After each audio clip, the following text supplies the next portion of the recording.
15% efficiency, we are not living our lives, folks, until we stay in the present, which is the second way of letting go, according to this monk. And he says to be content with the now, to be content with the moment. This whole idea of staying in the moment is so crucial to our sanity, to our health, because we waste so much time. Not to say, last night we were having a little discussion about one individual say you can't dwell on the stuff. Dwelling, the word dwell can be taken positively or negatively. To dwell is to spend an extended time talking about it or writing about it. And I believe we need to dwell on something until we come up with a new idea. Because if you forget about it, people say, oh, don't talk about it. It just makes things worse. Well, if you talk about it with the idea of just talking about it so that you can blame somebody, you're just putting fuel to the fire. But if you want to talk about it to process and come up with a harmonious solution, then it's worth the time to spend dwelling on it. And that's, I rather like to use the word dwell in a positive sense as to how do we find a positive thing. So be content with the now. Item 3, the third way to let go is to give and expect nothing in return. So if you feel anger or depression or upset about stuff, just take something you own and give it away. You'd be surprised how good that makes you feel. Yes? So you just read what you just said. Give and expect nothing in return. Right. Give and expect nothing in return. Okay. Well, I can do that on a regular basis. Right. But how how often? does that connect with forgiveness? Just to give something away. You see, a lot of times we have to do something that's targeted. This random act of kindness will help you open your heart. Okay. So let's say you've been wronged Mm-hmm. and you don't want to forgive a person. You don't want to forgive Bob. And say, oh gosh, I'm so mad at him. Da, da, da, da. So just randomly, so that my heart can soften. Yes, because your heart else. is so hardened. So when you give away something, it softens your heart. Don't you think? Mm-hmm. You see, the puppy that showed up at your home, you just look at it and you want to give love, and somehow that dog will give you back 100-fold, right? Dog lover person, yes. Mm-hmm. So when you're able to give and not expect anything in return, it helps you train yourself to just let go of stuff. Huh? True? Darlene struck a chord there. It's interesting because when you said that, I thought about lunch. Went to lunch with my staff. And when we were leaving for Vancouver, I bought a purse in the airport. It's really Of course it is. like crossbody thing because I didn't want to have to carry anything. And it was so funny when we went to lunch. One of my staff said, "You always have the cutest purses," and yet I'm not a purse person. I don't like carrying purses. She goes, "I love that other purse that you had that you carried for a while. That I've never bought anything on QVC. Stayed up late one night. Bought this purse on QVC. I think I carried it like a week. And I haven't used it since." She goes, "I just love that purse. I would love to have that purse." And I thought to myself, as we were walking to the car, I thought, I'm going to bring that tomorrow and give that to her. Mm-hmm. And then I thought, well, but I could sell it on eBay and make a lot more money for it. But as soon as she had that comment, I thought, I'm going to take that and I'm going to give that to Jessica tomorrow. Mm-hmm. That was my first thought. I thought, I Tell don't Jessica need it. to send us a thank you note. Yeah, I thought I don't need it. I'm not using it. I will never use it Well, I think again. how much that's going to mean to And her. Yes. it's a great deal to her. And you know how And it's like how it's wonderful like, for the purse, because the purse gets the finally love be and loved. attention it Yeah. deserves. It seems so simple and silly, but it was just like, as soon as you said that, I thought, okay, give purse to Jessica tomorrow. That's wonderful. Jessica, you have You it. have the purse. You have it. You're watching. You You have the it. purse, Jessica. Yes, everybody in the universe knows that Jessica's going to get it. Again, I don't know what it has to do with forgiveness because I'm not upset with her or anything. It's No, just like, the I just thing gotta give is- it away. Yeah, but Well, I think the idea here is it pays forward. It pays forward. It doesn't have to be forgiving a very specific target. When you help your heart be open, when you soften your heart, when it comes to really needing to do a targeted let go with an individual, it becomes easier because you've practiced giving. Because we always get into this idea of quid pro quo. Everything has to be fair, an eye for an eye. It doesn't have to be. You know, we don't have to have everything has to measure, because you can't measure love. You cannot measure love. So that the act of not being willing to forgive somebody does harden your heart. Oh, because you absolutely. have to protect yourself, and so you put all this armor Mhm. around your heart. When you metaphorically. give away something and expect nothing in return, you're practicing the mentality of abundance. Yeah. Hoarders are scared to death. Hoarders are very fearful people. That if I let go of this mug, I'll never have a mug again, and I'll be the homeless woman in the street and nobody will love me. I'll never have a mug the rest of my life. So I'm hanging on even though I have 25 other mugs in my kitchen. That's how it works. It's a mentality of paucity, of poverty. So when we practice giving, we're practicing opening our hearts, and we have bigger hearts. If you want it, you can have it. You need it more than I do. I wanted to share this story I've written about my father and talk about the act of giving or the act of forgiveness, and you decide how this fits. Well, my father owned a machine shop at the back of our house, and we lived there.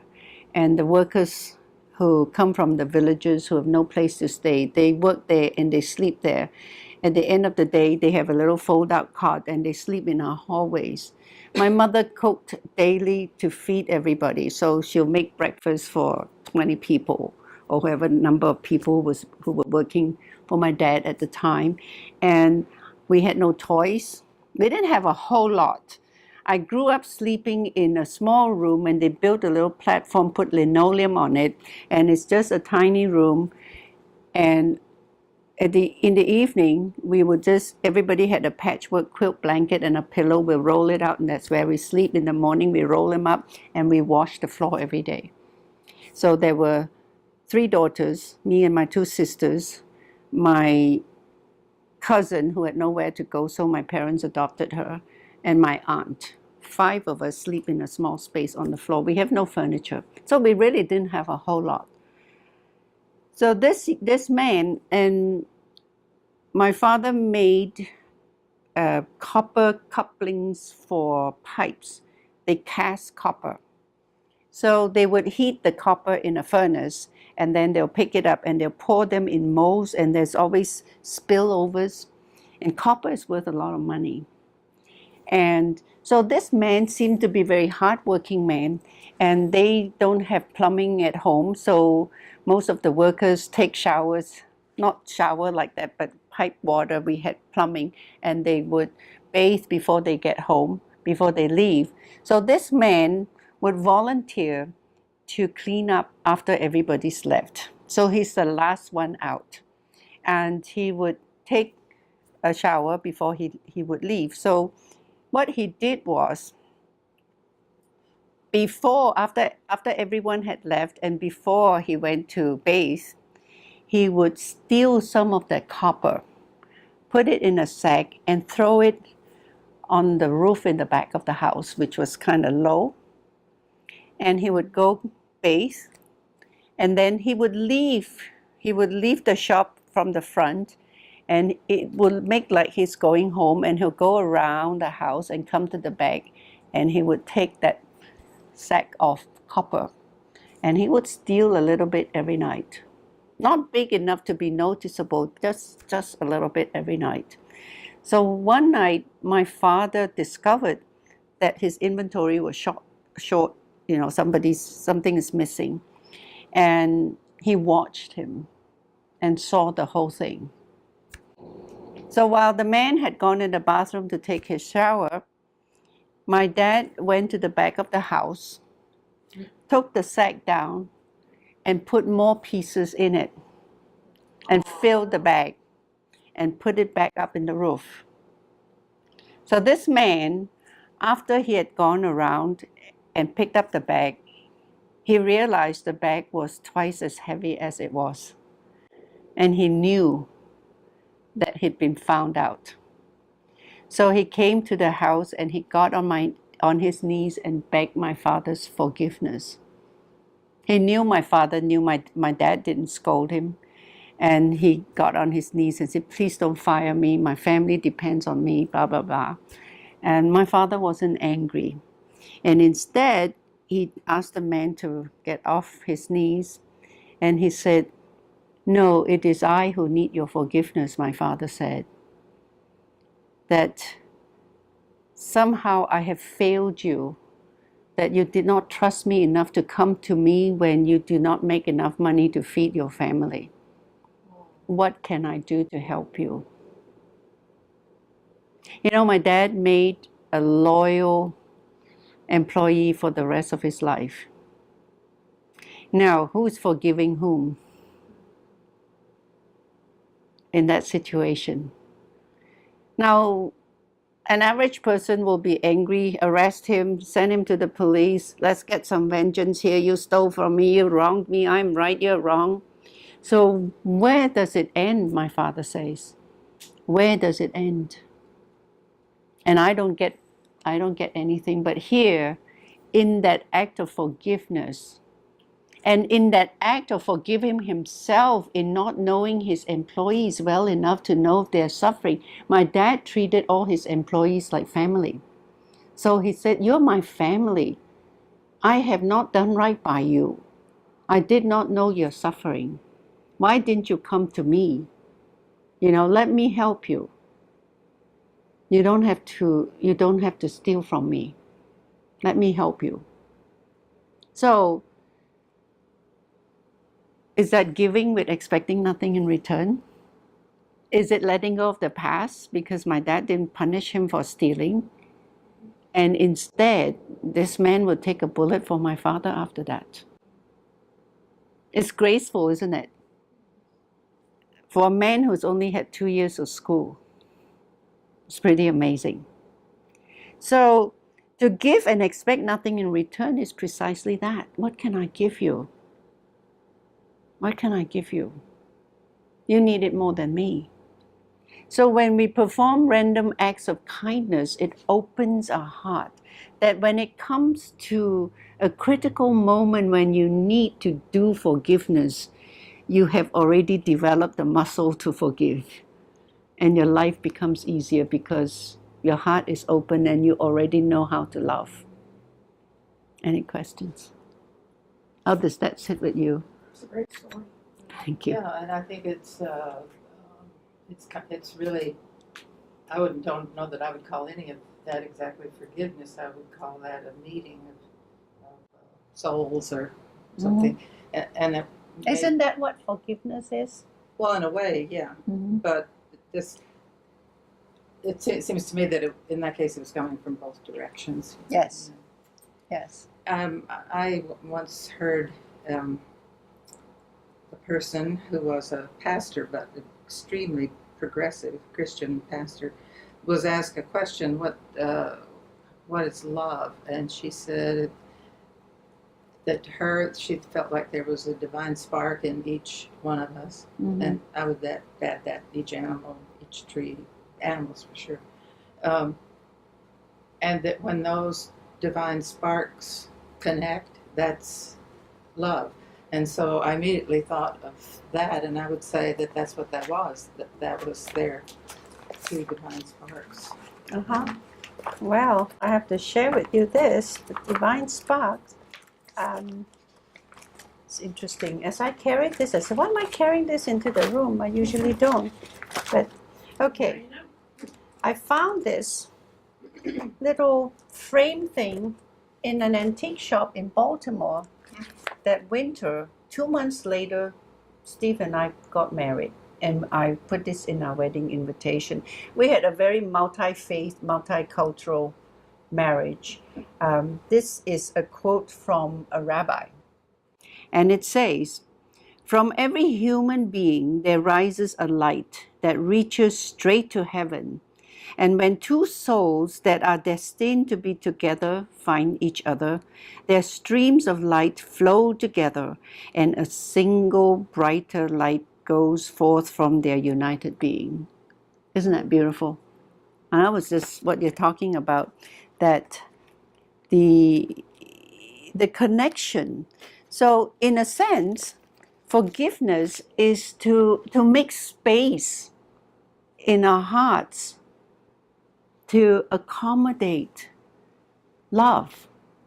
When we love, when we fill our space with only love, there is no space for fear. There is no space for anger. There is no space for jealousy. There's no space for hatred. There's no space for revenge.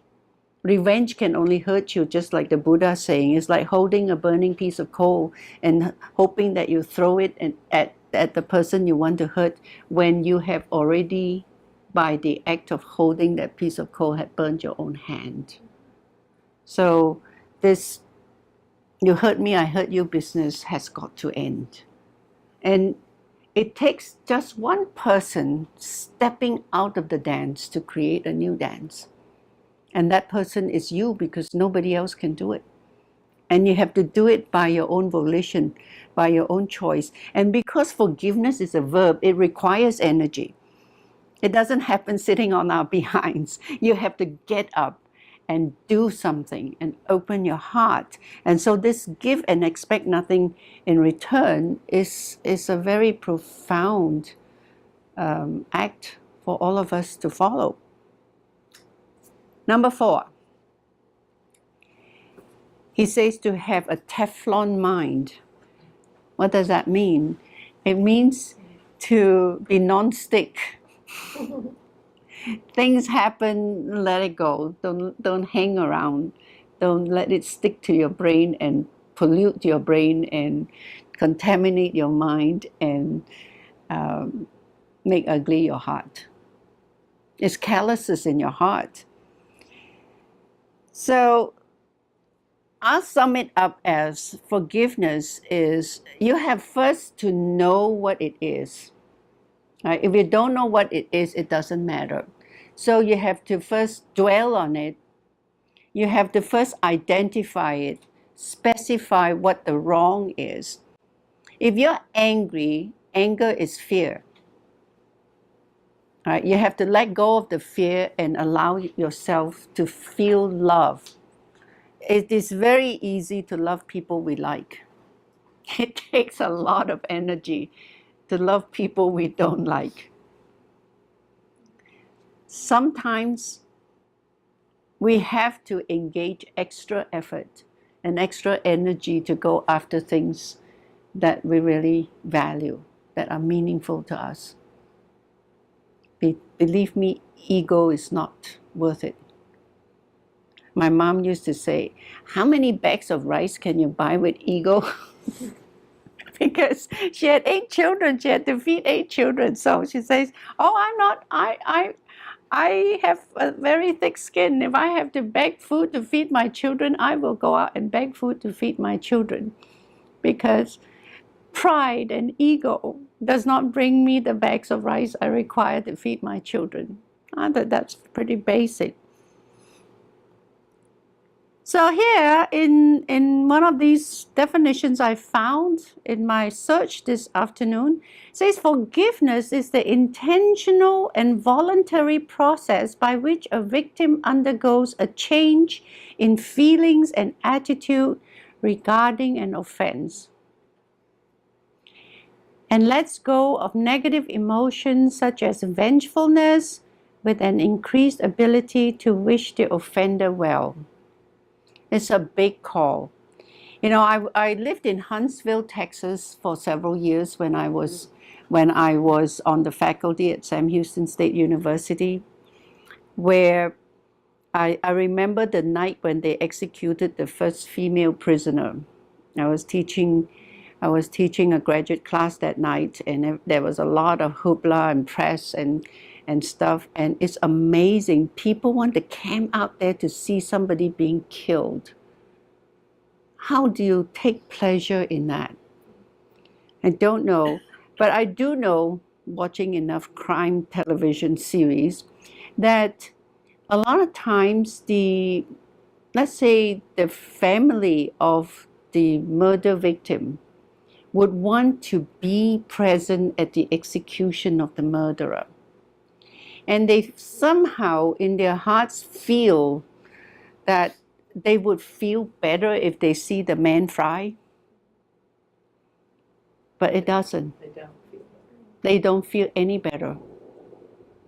In fact, they would have another ugly memory they have to contend with to watch a man be killed.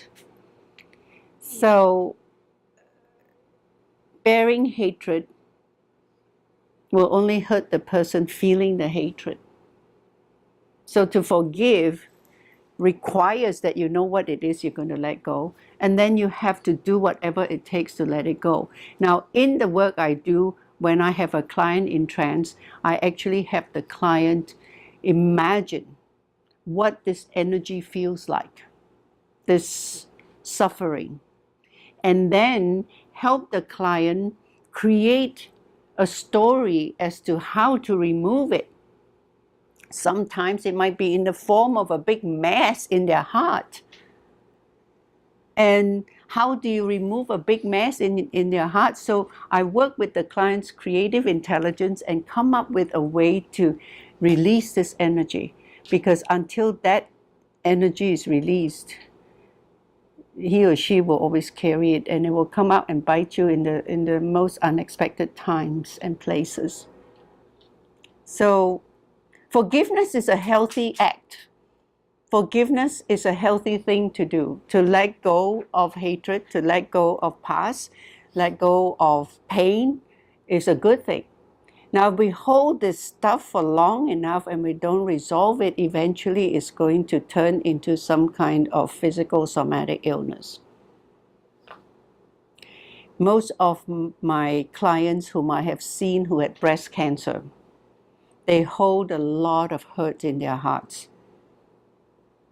or they never felt loved. And I think it's a good cancer prevention thing is to forgive. It's hard. Tricia and I went to battered women's shelter on Tuesday night too, and it's the third time I've been there. It's very humbling to know that there's this group of women there of different colors, different age, different circumstances, except for one thing in common. Every single one of them, that night, age 17 to, how old's the oldest? About 50 something, 60? 60. 17 to 60. The only thing in common with these women is that they have been either raped or physically assaulted by either their father, their spouse, or their boyfriends. Or someone's been murdered. Or somebody's been murdered. Sister or mother. So it's humbling, and it makes me feel like how very fortunate we are and not even know it. And yet these women have the open heart to care for each other. One night, the woman sitting beside me, I go around the room and I say, talk about one thing you'd like to take home with you tonight. And this woman said, I'd like to know where I'm going to sleep tonight. because she and her son had been kicked out of her present dwelling and she has no place to go. Wow, what do we take for granted? And yet there's one lady who takes 3 buses to come and see Tricia when she volunteers on a Tuesday afternoon. 3 buses. And she couldn't stay for the evening class. I only come and teach a class in the evening because there's no bus to take her home. Wow. So forgive, forgive, forgive. The important thing to do is, I say again, let go of the past. Be content with the now. So the gift you have tonight, those little books are for you to write down things that you're grateful for or things you need to let go. I also want to give you, I'm going to pass it around, this little song that I love very much. It is very difficult to forgive things that people have done that have wronged you until you have a peaceful heart. Not forgiving will rest assuredly give you a non-peaceful heart. So the only person who can give you a peaceful heart is you. Because peace is a choice. Happiness is a choice. Forgiveness is a choice. Just like that woman in my office. If she does not want to forgive her father, I cannot make her. She has to come to terms one day to let it go. At the end of that session, she was ready to let it go. But not before, because people have been telling her she should do it, but she did not feel it in her heart. How many of us, when we were little children, have a fight with our siblings and your mother or your father said, oh, go say sorry to your sister, and you go, sorry. And you don't mean it, you don't mean it. And you said sorry and you put your fingers, cross your fingers behind your back and hope to die because you're lying. And so a lot of times when you go through counseling or something and somebody tells you, you have to forgive her, you have to forgive him. Well, you don't have to do anything. And if somebody forces you to do something, it doesn't matter, it doesn't work. Because forgiveness is a heart energy thing. You can just say it and lie about it, but if it doesn't come with the energy of an open heart, of a peaceful heart, there is nothing to it. So I know that this piece is just a wonderful piece to look at. And I believe, and I've changed the words a little bit to be inclusive and not use the he. It begins with you. And we are all in this together. We are all made from the same cloth, from the same creator. And if we can't walk with each other in harmony, then our life would be quite miserable.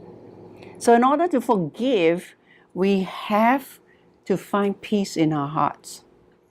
I want you to write down for yourself, if there is something you need or want to forgive, and you haven't done so yet, write that down tonight. Just one thing. The rest you can do on your own. Might be a person, might be an event, something you want to let go of that had plagued you. The buck stops here tonight.